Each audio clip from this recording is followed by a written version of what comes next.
नमस्कार, सत्यदर्शन न्यूज मध्ये आपले स्वागत आहे। मी पायल शहा।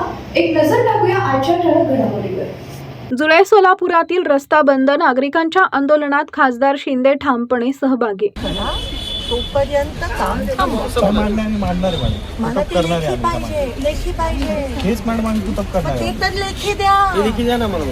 जुलै सोलापूर रुबीनगर येथील गणेश बिल्डर्स स्कीम क्रमांक 3 मधील सुमारे 150 घरांमध्ये वास्तव्यास असलेल्या नागरिकांचा मुख्य ये-जा करण्याचा रस्ता बिल्डरनं बंद केल्यानं नागरिकांमध्ये तीव्र संताप निर्माण झालाय।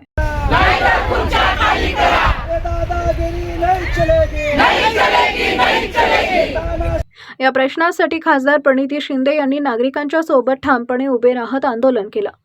600 लोक राहतात। तुम्ही कॅमेरा मागे करा, माझ्याकडे नको। ती पूर्ण 600 लोकांची जी सोसायटी आहे ती ब्लॉक केली आहे, ब्लॉक। त्यांना बाहेर येण्यासाठी, आत जाण्यासाठी आता रस्ताच राहिला नाहीये।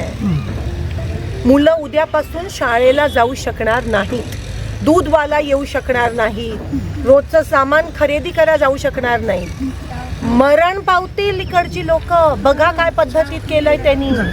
या परिसरातील नागरिकांच्या अनेक वर्षांच्या वहिवाटीच्या अस्तित्वातील रस्ता पूर्णपणे उकरून टाकल्याचा आरोप नागरिकांनी केला आहे। यावेळी महापालिका प्रशासनाचे नगर अभियंता मठपती, सहाय्यक संचालक नगररचना शितोळे तसेच पोलीस प्रशासनाच्या वतीनं उपायुक्त परिमंडळ प्रीतम यावलकर यांनी आंदोलनस्थळी उपस्थित राहून नागरिकांशी चर्चा केली। अचानक तो रस्ता तोडण्यात आला, अचानक। ओके, ठीक आहे, मी मान्य करते।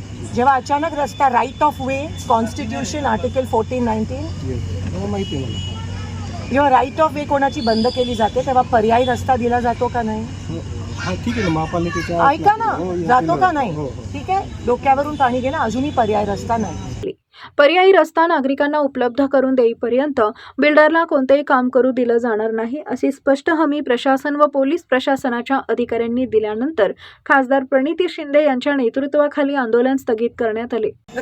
उपायुक्त आले आणि हे JCB आहे ते काढून टाकलं, तो ती आमची पहिली आणि पर्यायी रस्ता। कारण का आज इथे काही झालं असतं बरं वाईट तर ॲम्ब्युलन्स कशी आली असती, काय आग लागली तर फायर ब्रिगेड यायला जागा नाही, तिथे गरोदर महिला त्यांना दवाखान्यात जायला, डॉक्टरला यायला जागा।